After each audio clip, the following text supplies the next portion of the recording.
fan yi yëpp dégg ngeen ko réew mi yëpp dégg nañ ko mu am coow lu bari ci bor bi nga xam ne dañ ne Macky Sall daf ko nëbb te lu nekk ñu dégg ko ci lu nekk ñu wax ko lu nekk ñu teg ko ci deram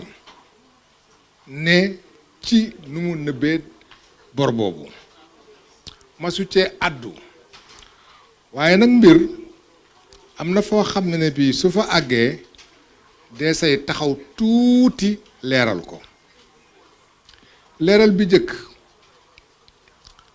président Macky Sall dafa ne dafa bëgg li nga xam ne mooy suñu sart réew sart bi gën a kawe ci réew mi mooy suñu constitution dafa wax ne ci nu ñuy doxalee réew mi lépp day lalu ci leer day lalu ci leeral loolu constitution moo ko wax te bokk na ci leeral lépp loo xam ne bi dañ koy doxal di ko doxal ci réew ay këyit am ca këyit yooyee dañ koy génne ba ñépp mën ko bind mën ko jàng looloo tax président Macky Sall ne puisque dañ koy tiiñal bëgg na këyit yi koy tiiñal këyit yooyu ñu wan ko bu mu gis ko moo gën ñu nëbb te di wax ji bari muy wax ne su dee am na ay bor yu ñu nëbb denc ko ba tey ji ñu gis ko maa ngi dikk su dee am na ay bor yu ñu nëbb nee nañu ñuy gëstu ba gis ko ñooñu wax ne gis nañu bor yi xanaa jaadu na ñu ne bor bi ñu gis bi lan la fan lañ ko gisee naka la ñu def ba gis ko nu mu toll fan lañ ko nëbboon naka lañ ko nëbbee ak naka lañ ko gisee coow li amul benn sénégalais bu mën a taxaw tey ne wax nañ ko bor bi lan la wax nañ ko bor bi fu ñu ko feeñalee naka lañ ko feeñalee ak kan moo ko nëbboon ba tey ji amul président Macky Sall di wax ne kon day jël ay avocat yooyu ci sartu réew mi ci yoonu réew mi ci doxalin bu sell bu àndul ak coow nag doxalinu avocat la ñuy laaj gouvernement mu wax mu joxe ñu këyit yi looloo tax mu jël ay avocat yi war nañ leen ñu ci ëpp ay sénégalais lañu fii la ñu dëkk ci réew mi ñu ràññee leen ci ñu toftol ca ñoom ay avocat yoo xam ne bitim réew la ñu jógee ci ñooñu ñu ngi ciy leeral ki nga xam ne kii mooy paa bi nekk sama wet ñu koy woowee Pierre Olivier Sur muy avocat bu nekkoon France nekkoon bâtonnier ordre des avocats bu Paris ñoom ñooy ànd di dox di leer ak di sakku ci gouvernement bi mu def ko bind nañ leen yónnee nañ leen ay bataaxal pour gouvernement bi génnee li ñu wane li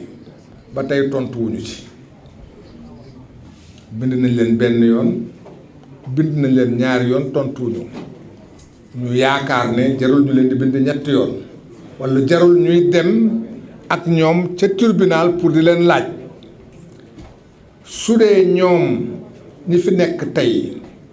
respecté nañu sartu réew mi dinañu ñu tontu c'est tontu boobu la tontu la boo xam ne bi du ñun lañ koy joxal président Macky Sall lañ koy jox ak réewum Sénégal loolu su amul nag kenn dootul wax ne dafa am bor bu ñu nëbb ndax la nga nëbb naan dañ ko nëbb te kenn du ko wax dañu jàpp ne nëbbatuñu ko la ñu nëbb mooy këyit ya ñu def rapport cour d'inspection des finances ndax nee nañu ca njëlbeen lépp foofu la jógee ci rapport inspection des finances ba tey ji amul kenn ku ne teg na loxoom ci rapport inspection des finances yéenay taskati xibaar yi yéenay tas xibaar yi yoon moo leen ko jox amul kenn ci yéen ku mën a taxaw de gis na rapport inspection des finances kon du bor bu ñu nëbb rapport boobu dañ ko nëbb ñuy wax ne beneen rapport bi ñu nëbb mooy rapport pré-rapport Cour des comptes mooy rapport bi jiitu ba nga xam ne bii dëggalaguñu ko ndax Cour des comptes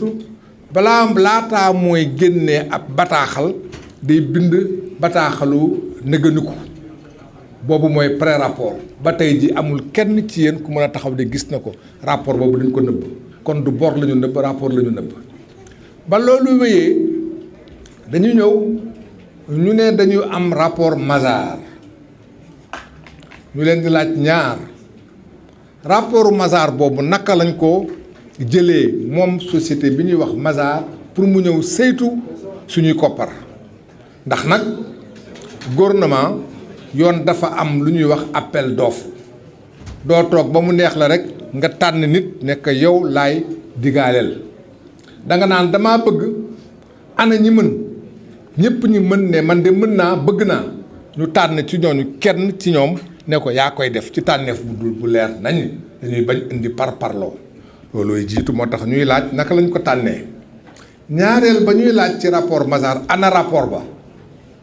ndax nag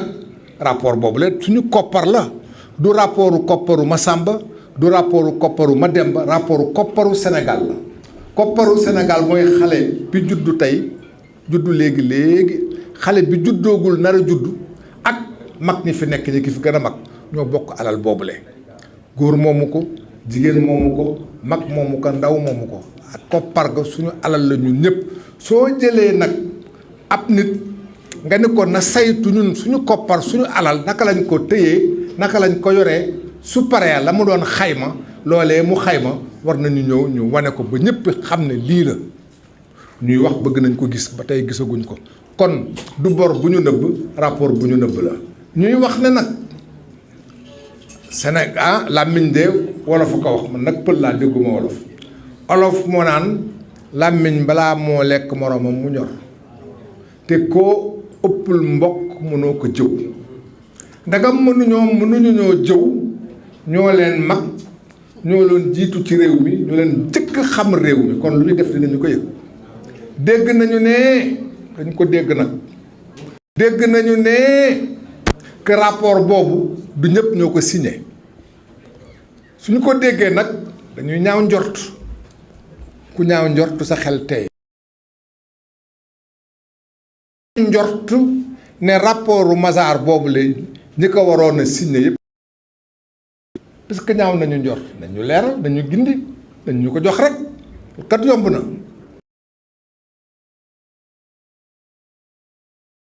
dañ leen di wax ñoom ñu indi ko li ci des fa la ñuy daanelee dañuy wax luy bor ah man de new ma bor kenn mënu ko nëbb waaye koo koy nëbb borom boutique bi de soo ko yorelee bor nga nëbb kaa nga bañ ko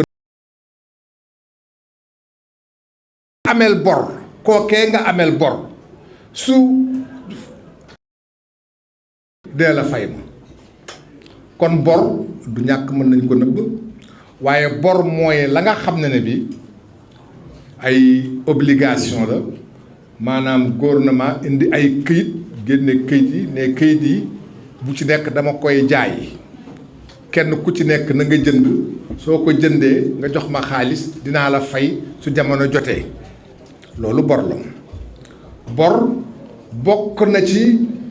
comme nu ñu koy waxee ngay yore xaalis nga dem ba ci diggu weer wi le 25 xaalis amatul nga dem banque ne dama bëgg ngeen am lu ngeen ma jox tuuti ma am lu may liggéey su weer deewee suñ ma fayee ngeen jël li ngeen may fay ñu ko wee avance de caisse loolu it bor la bor bokk na ci bor bi nga xam ne bi gouvernement ci boppam mooy dem lépp xaalis pour tabax lépp xaalis pour tabax terre gis nañ ko kooku gouvernement moo dem lépp xaalis pour tabax terre gouvernement moo lépp xaalis pour tabax BRT gouvernement moo lépp xaalis pour tabax ay pont kooku walla defar ay tali walla defar ay hôpital kooku boru nguur gi la bor boobu xam nañ ko am na bor boo xam ne bii du boru nguur gi lu mel ni société yi nga xam ne bi Sénégal moo ko moom Sénélec Sénégal moo ko moom ñoo ko bokk Air Sénégal ñoo ko bokk boru Air Sénégal nga xam Air Sénégal moo ko leb ñu lebal ko ñaar moo ci mën a am bor bi nga xam ne bi ba koy Air Sénégal di leb Sénégal moo ko garanti kooku bor la bor ba nga xam ne bi Sénégal garanti ko waaye boru Air Sénégal la loolu it bor la am na ay jamono mën nañ ko bokk ci mën nañ ko boole war mën nañ ko bañ a boole ci booru nguur gi fii léegi Senelec mi ngi fay jàpp naa ne war nañ ko ci mën a bopp mën nañ ko ci bañ a boole waaye soo ko ci boole it dina yokk suñu bor am na bor boo xam ne bii maanaam collectivité publique yi ñoo ko yore état ñoo garantir ko loolu mooy bor yi bëgg nañu nag ñoom ñu ne ay bor nëbb nañ ko loolu bor yooyu yëpp ñu leeral ko ba nga xam ne bi ñëpp ñoo koy gis. li nga bind li nag yow xanaa docteur nga waaw li ma ci bëggoon wax nag xam nga avocat yi parfois comme ay docteur suñu bindee ba pare man sax dina may faral di dal ma bind ba pare loolee ma bind mënatuma ko jàngaat dafay am ma am loo xam dañ ko ciy wax ba ñu ñëwee ma sànq ci njëlbeenu wax ji may wax ne xam li xew am sañ-sañ yelleef ak doomi ak sañ-sañu doomi aadama Sénégal mooy lépp lu ñuy def dañ ko teg ci leeral ya kooku mooy ci constitution bi nag waaye yemul ci loolu yemul ci dañu voté ay loi ci biir constitution bi ñu def ci droit à l'information dafa bokk ci liberté am moo tax journaliste am yenn journaliste lu tax su dara xewee ngeen sol seen gilet presse di dem te su ngeen di dem ñu ne alkaati ci liggéey bi ngeen di liggéey alkaati warul leen dóor kenn warul xajamal seen liggéey ndax yéenay tas katu xibaar yi xibaar yooyu ngeen di tas sénégalais gu ci nekk am na sañ-sañ dara xew mu ubbi ay noppam ngeen àggaleel ko kooku ci constitution la nekk. ba pare fan yii ñu génn yàggut lool assemblée nationale voté waat beneen loi accès à l'information publique c'est-à-dire tey muy journaliste muy keneen ku dul journaliste citoyen simple am na sañ-sañ fépp fuy am administration mu dem ne am na këyit bu fi nekk këyit googu dama bëgg ngeen jox ma ko accès à l'information parce que information ak lu may respecter président de la république mooy suñu président balaa ma doon xam mooy suñu président ni ñëwoon fii tey su fi ne woon tërëb dugg ñëppay jóg taxaw respecté nañ ko lool parce que moom mooy suñu kilifa waaye am na lu ko yoon mayu ko mu nëbb këyit ga mu yor nekk présidence kenn ku ci nekk ci yéen am na sañ-sañ dem fa laaj ko ñu jox ko loolu mooy droit à l'information accès à l'information donc mënul am réew bu tëddee noonu ba pare citoyen réew mi tumuranke ñuy dem di wër fu information bi nekk mënuñu tumuranke mënoo dëkk cim réew nekk citoyen ci réew ma ka nga def li yoon wax ak nga ñàkk def li yoon wax te nga bokk ci réew ma fi léegi yaa ngi bokk ci réew mi am nga sañ-sañ lépp loo xam mi ngi ci réew mi nga ni ko rokk mi rokkaay teg leen ko sama loxo ba ma xam lan la looloo tax ñu di laaj am ngeen sañ-sañ yéen ngeen laaj ndokk nag ñun ñi nga xam ne bi nag dañu bokk ci langue politique yi ñu may wax ñun président Macky Sall moo ma tax a wax ak waa APR yi nekk sama gannaaw ñun ñi fi taxaw di wax ñun ay avocat lañu saa yu ñu duggee fii di wax ci wax mbirum avocat dafatuñu politique avocat du politique fa laay daanelee di wax ne baax na ñu wax lu tax ñu ñëw fii tey ndax ñun ay avocat lañu fi léegi ñu ngi wuyoo turu avocat di liggéey avocat amuñu parloo donte ne kenn ku ci nekk ci ñun mën nga am sa xalaatu bopp li tax ñu ñëw fii siège APR kii suñu naataangoo bi jógee France ñëw ñu doon ànd ak moom wax ak taskati xibaar yi démb ba léegi ñu ngi wër fu ñu koy defee mënuñu am hôtel mënuñu am bureau mënuñu am fenn fu ñu ko defee même ñun suñu biir rek as puqus bu tuuti rek bu avocat yi waroon mën a daje jëm nañ ko luy mënuñu ko am puisque nag Macky Sall moo ñu jël avocat ñu ne ñu laaj ko est-ce que mën nañu may ñu ñëw ci siège am def fi conférence de presse bi looloo tax ñu def fi conférence de presse bi du par parloo suñu sañoon du fii lañ koy def suñu sañoon li ñuy wax pour wane ne ñun dañu tëddaayu njaaxaanaay ci mbirum politique loolu mooy li nga xam ne ni avocat yi lañ fi defoon ñu wax ne rek dañuy mën nañ leen may parce que bii du conférence de presse point de presse dong la woon mën nañ leen may ñaar ba ci ñetti question ngeen wax ko ñu tontu leen merci.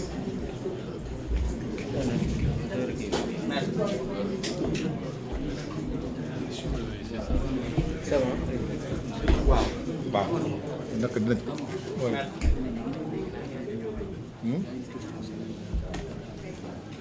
waaw mu ñëw waaw. Bon, allez-y. J'avais juste une question. Il se présente et son organe. Vous vous présentez. Voilà. Je me nomme Cheikh Fall, je suis journaliste à Dakaractu. Je voulais juste poser une question relative à... Vous avez entamé pour trouver un hôtel à Dakar, un hôtel ou une place où bon, vous avez cherché partout, comme vous venez de le dire. Qu'est-ce qu'on vous a dit et pourquoi vous n'avez pas eu ailleurs qu'ici? Je vous remercie. Deux autres questions. C'est Daouda Wali Ndiaye, journaliste à Feeling Dakar. Daouda Wali Ndiaye, journaliste à Feeling Dakar. Da nga am njort bu ni rapport Mazars bi ñi ko war a signé ñu bëri signé wuñ ko n'est-ce pas loolu nga wax rapport Mazars da nga ne ñi ko woon signé ñu bëri signé wuñ ko ñan ñoo waroon signé rapport bi ba mu jaral la nga laaj ne kat ñi nga xam te ñoo ko woon signé wuñ ko carrément.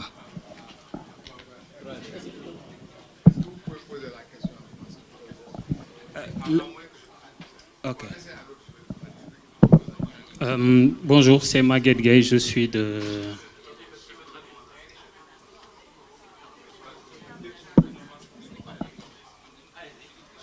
Je peux?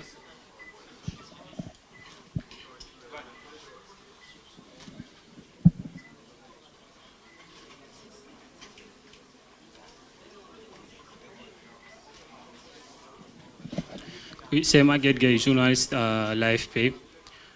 Maître, vous avez dit qu'il y a une indisponibilité du rapport de la Cour des comptes. Mais en février déjà, on avait un audit de la Cour des comptes sur la gestion des finances publiques entre 2019 et 2024. Et dans ce rapport, la Cour des comptes dit dans ses constatations qu'il y a une dette qui a été contractée hors circuit budgétaire. Est-ce que cet argument de la Cour des comptes pèse pour vous? C'est un argument que vous prenez en compte? Ou ce document-là, en l'occurrence l'audit de la gestion entre 2019 et 2024, vous ne prenez pas en compte ce document-là dans le cadre de votre argumentaire? L'autre question que je vais vous poser, c'est que est-ce que votre client, en l'occurrence chez le président Macky Sall, est-ce qu'il y a une quelconque poursuite ou une quelconque poursuite judiciaire qui a été déclenchée en son encontre, que ce soit sur le sujet de la dette cachée ou sur tout autre sujet? Merci beaucoup.